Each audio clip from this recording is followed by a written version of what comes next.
Happy Halloween. Trick or treat.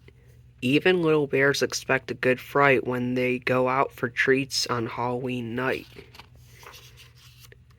The sights and sounds of autumn were all around as Mama Bear pushed her shopping cart along the path that led to the Bear family's treehouse. The trees and shrubs were ablaze with color. Farmer Ben's pumpkins stood bright orange in the October sun. The crows cawed noisily as they searched the stubble for bits of corn. Wild geese in great V formations honked high in the sky as they flew south.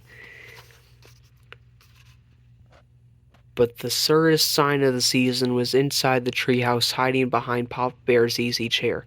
It was Brother Bear waiting to try out his Halloween costume on Mama. It wasn't Halloween yet, but brother and sister couldn't wait to try on their new costumes. Sister was going to be a beautiful ballerina.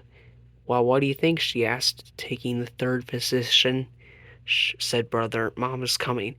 Brother had chosen to be a spooky monster on Halloween. He had bought the spookiest monster mask he could find, and Mama made the rest of the costume. "Boo!" he shouted as Mama came in with the groceries. "Help! A monster!" she cried, pretending to be frightened. "It's only me, Mama," he said, showing his face. "So it is," said Mama. "Well, that just goes to show that appearances can be deceiving." "Appearances can be deceiving? What's that mean?" asked Sister. "It's just a grown-up way of saying things aren't always what they look like," explained Mama as she unpacked the groceries. "Look, goodies," said Brother. "Hands off, please," said Mama. "They are for the trick-or-treaters who come to our house tomorrow night."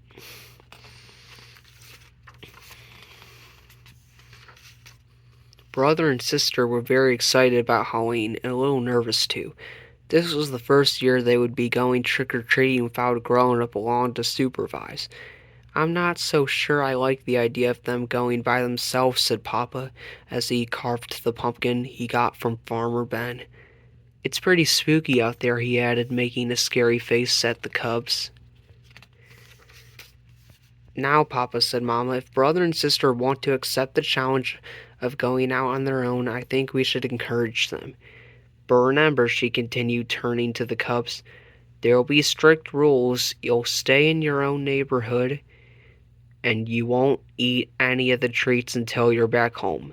Besides," said Brother, "we won't really be by ourselves. We made a trick-or-treat date with Cousin Freddie, Lizzie Bruin, and Queenie McBear." "There," said Papa, putting the finishing touches on the jack-o'-lantern. Then he lit a candle inside it and turned out all the lights. It was pretty scary. The next day, brother and sister began planning the trick-or-treat route they'd followed that night. Brother got a pencil and paper and made a map of the neighborhood. That way, he explained, they wouldn't miss anybody. "Let's see now," he said. "We'll stop at our houses first. Ours, Freddie's, Lizzie's, and Queenie's. Then we'll do Farmer Ben's and our sitter's, Miss Grizzle." "Miss Grizzle, for sure," agreed Sister. "She usually makes special Halloween cookies. And Teacher Jane, she gives out the good stuff." "How about Dr. Grizzly?" asked Brother. "She's into health snacks." "I think so, just to be polite," said Sis. "Gramps and Gran, of course." "Of course." "I'll tell you one place we are going to miss," said Brother, folding his map. "What place is that?" asked Sister. "That one," he answered, pointing out the window at the home of old Miss McGriz. It was a spooky, twisted old tree house in a thicket at the end of Crooked Lane. "We're definitely not going there," he added with a shiver. "Why ever not?" asked Mama, who was listening. "Why not?" said the cubs. "Because she's a witch, that's why not." "What utter nonsense," protested Mama. "True, Mrs. McGirrs is old and bent and rather forbidding looking, but I can assure you she's a perfectly nice person." But the cubs didn't believe her, not for a minute. They knew better. Everybody knew better. No doubt about it, Miss McGrizz was a witch for sure. Just after dark, a pirate, a skeleton, and the wicked queen from Snow White came for brother and sister. They were Freddie, Lizzie, and Queenie, of course, and together they ventured out into the darkness with their trick-or-treat bags. Before they could get started collecting Halloween goodies, they were joined by some worrisome company. Too Tall Grizzly and his gang, out for mischief. Too Tall didn't waste any time trying to get brother, sister, and their friends to go along with him and his gang. Come on, we'll show you goodies how to have some real Halloween fun, he said, pulling brother along with him. What sort of fun? Asked brother Worley. Oh, you might say we're gonna put the trick back into trick or treat, he said, chuckling. It was so dark that brother and the others didn't notice where they were heading. Hey, said sister, this is Crooked Lane. That's right, said Too Tall. We're gonna play a few tricks on old Witch McGrizz. What sort of tricks? Asked brother. Her gnarled, twisted old treehouse loomed ahead. First, whispered Too Tall, taking a roll of toilet paper from his jacket, we'll decorate her house with a little of this. Then maybe we'll tie a few knots in her clothesline, then smear some honey on her broomstick so we'll stick it to it when she tries to fly. But before Too Tall and his gang could start their mischief, the front door opened and a bright yellow light stabbed the darkness, and there in the doorway stood the frightened figure of old Miss McGrizz. Aha, she said in a gravely voice, I'm ready for you. She then led the terrified cubs into a cozy living room. To their great surprise, there was a big tray of beautiful candy apples, all prepared for Halloween visitors. Mom was right, whispered sister to brother. Miss McGrizz really is a sweet, kind old person. The cubs thanked her for the beautiful apples and went about the rest of their trick-or-treat business.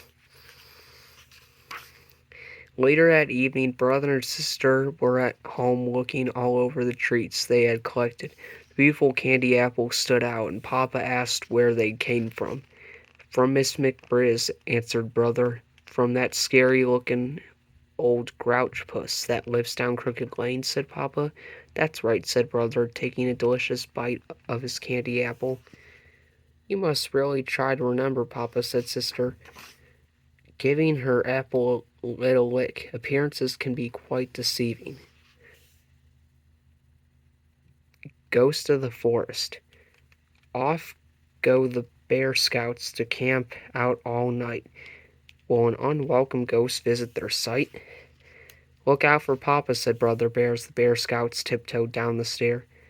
We won't need Pa, Sister Bear said. Not this trip, agreed Cousin Fred. I see you scouts are on your way into Great Spooky Forest for an overnight stay. Pa, I hope you excuse us, said Brother Bear, but this is a trip we'd rather not share. It's also a trip I'd rather not share. Me sleep with spooks, not on a dare. Spooks, gasped the scouts, not a little afraid. Spooks of all kinds, a nightly parade. And a boss of them all, the ghost of the wood. Call off the trip, scouts. I really and truly think you should. Nonsense, said Mama, who overheard. Spooks indeed, not another word. Your papa's just trying to give you a scare, so be off with you, scouts, smiled wise Mother Bear. As the scouts waved goodbye to Mama Bear, Pop sneaked around and climbed the stair. Then up to the attic to the old rag box. What Papa's up to, the sly old fox. Sly Papa cut 3 holes in a sheet, turned himself into a ghost with bare feet. Leader Jane met the scouts at the edge of the wood. No, Papa, she asked. That's a very good. Papa gave us a bit of a fright. He said they're spooks and they come out at night. Spooks? That's nonsense. Now let me explain. There are no such things, said Scout Leader Jane. So the scouts went to work setting up camp, raising the tent, filling the lamp, building the fire, getting it lit. Jane took time to explore a bit. She collected some leaves, she studied some weeds. That's when she heard a voice in the weeds, chuckling and talking to himself, and there it was. You guessed it, Papa Q Bear. This trick will be fun, Papa Bear said as he pulled the sheet over his head. Said Jane as she tiptoed away. This is a game that two can play. Then, using twigs and leaves as a base, she started to make what looked like a face. The scouts told stories in the firelight. Then they all bedded down for the night. Woo! They heard it just as they started to doze. It frightened those scouts from their heads to their toes. Woo! I'm the ghost of the forest. They ran to Jane's tent. But Jane wasn't there. What shall we do? Cried Sister Bear. Woo! I'm the ghost of the forest. Then the spookier spook came into sight and gave the first ghost a terrible fright. And who did Spook 2 turn out to be? Leader Jane, of course. That's when they saw Spook number 3. Woo! As the campers and Pa shivered and shook, Sis opened an eye and took a good look. She saw something strange. A yellow hat on a pumpkin head, Pa's red pajamas, and a polka dot dress that looked exactly like Mama's. Just having fun, the voice, it was Mama's.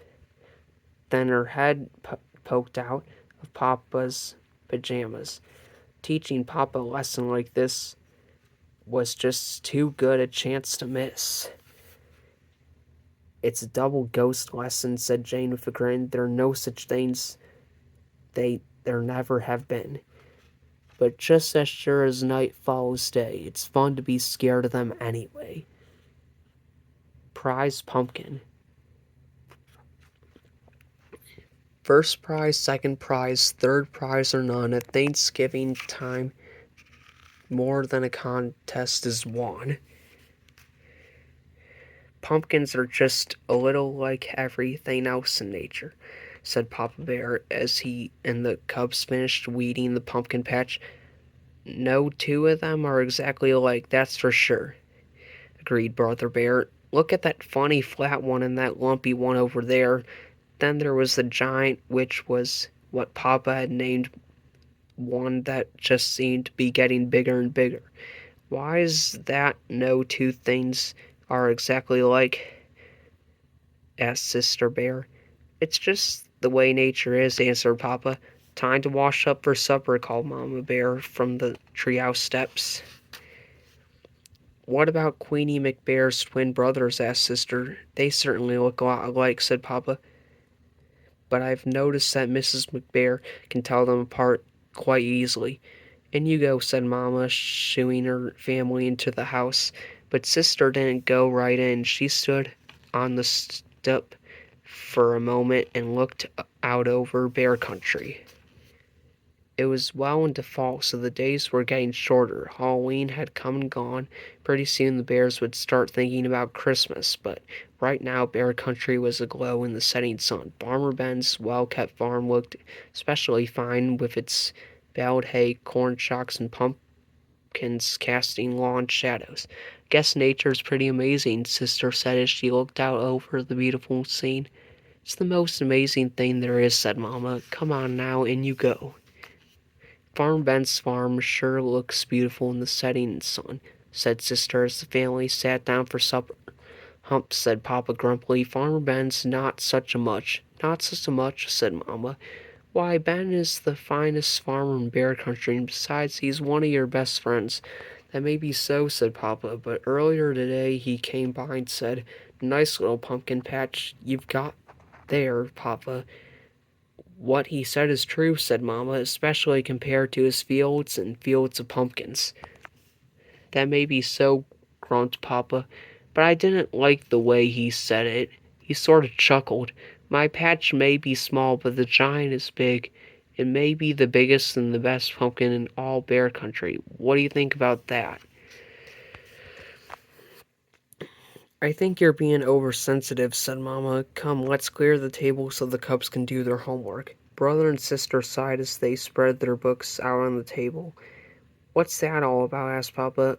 "Oh, I was just thinking," said Brother, "with Halloween over and Christmas almost 2 months away, there's nothing to look forward to." "That's right," added Sister. "Nothing except lots of homework." "Oh, is that so?" protested Mama Bear. "It just so happens that there's something very important to look forward to, a very special holiday called Thanksgiving. That's when we give thanks to all the wonderful—" "Your Mama's absolutely right," interrupted Papa. He pointed to a notice in the evening paper. It said, "Don't forget this year's Thanksgiving festival. Entry blanks for the Big Pumpkins contest available at City Hall. Thanksgiving's a very important holiday, especially this year because we're going to enter the giant in the pumpkin contest and beat the pants off Farmer Ben." "But Papa, he's a professional," said Brother. "He's won the contest 10 years in a row." "All the more reason to teach him a lesson. Come on, let's go out and check up on the next heavyweight pumpkin champion of Bear Country," he said. Now it was Mama's turn to sigh. Thanksgiving was about giving thanks, not beating the pants off Farmer Ben. Isn't it a beauty?" Papa said after they admired the giant. Across the road they could see a field of fenced pumpkins. "There are lots of fine ones, but none that measured up to the giant. There's homework to be done," called Mama Bear from the house. As they left, the cubs asked Papa, "Aren't you coming in?" "Nope," he said. "I'm going to stay out here a little while and watch the giant grow." And grow it did. It grew bigger, rounder, and oranger every day. When Papa and all the cubs went to City Hall to get an empty blank for the contest, they saw the place where the winning pumpkin would go on display. "We can't lose," said Papa. In their mind's eye they could see their pumpkin in the place of a hunter. Mama tried to remind them what Thanksgiving was really about, but every time she did, Papa would interrupt. "You'll have to excuse me, my dear," he'd say. "It's time to water the giant." He's not only watered it on a regular schedule and gave it special plant food, he also covered it with a blanket at night and tucked it in against the cold. One afternoon, the cubs got off the school bus with something important to tell Papa, but they'd stopped in their tracks by what they'd saw. He was talking to the giant. "Come on, old buddy, you can do it. Suck up that water, take in that sunlight."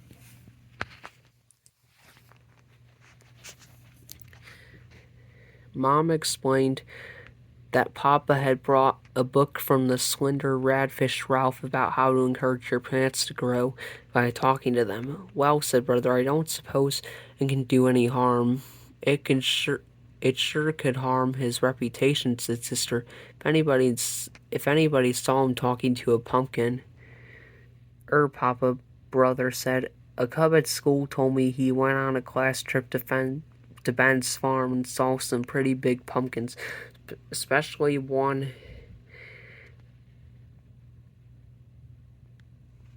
especially one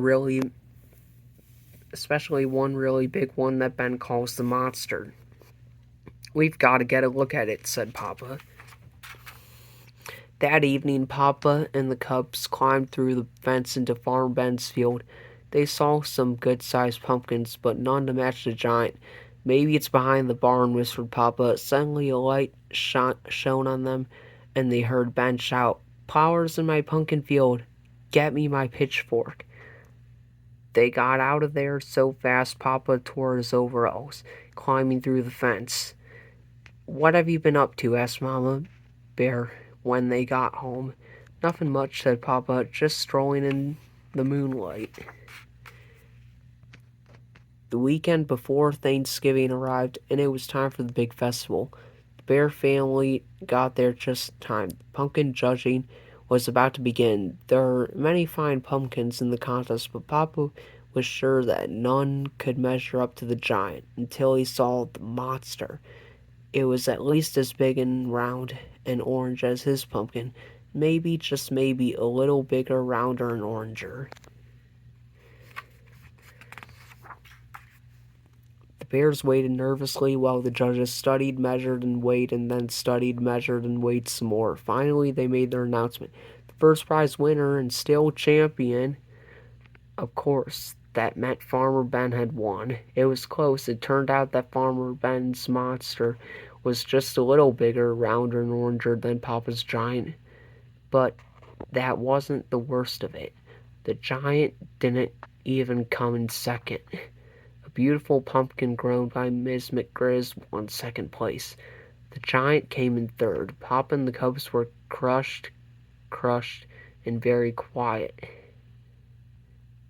as they pushed their third prize winner home. It wasn't until they reached the crest of a hill that overlooked Bear Country that Mama decided to have her say. I know you're disappointed, but third prize is nothing to be ashamed of. Besides, Thanksgiving isn't about contests and prizes. It's about giving thanks, and it seems to me that we have lots to be thankful for. Perhaps it was Mama's lecture, or maybe it was how Bear Country looked in the sunset's rosy glow, but whatever the reason, Pop and the cubs began to understand what Mom was talking about. Even more so on Thanksgiving Day, after the Bears gave thanks for the wonderful meal they were about to enjoy. Sister Bear gave her own special thanks. I'm thankful, she said, that we didn't win first prize. If we had, the giant would be on display in front of City Hall instead of being part of the yummy pies we're going to have for dessert. As the laughter faded and the Bears thought about the blessings of family, home, friends, and neighbors, they knew deep in their hearts that there was no question about it. Indeed, they did have a great deal to be thankful for.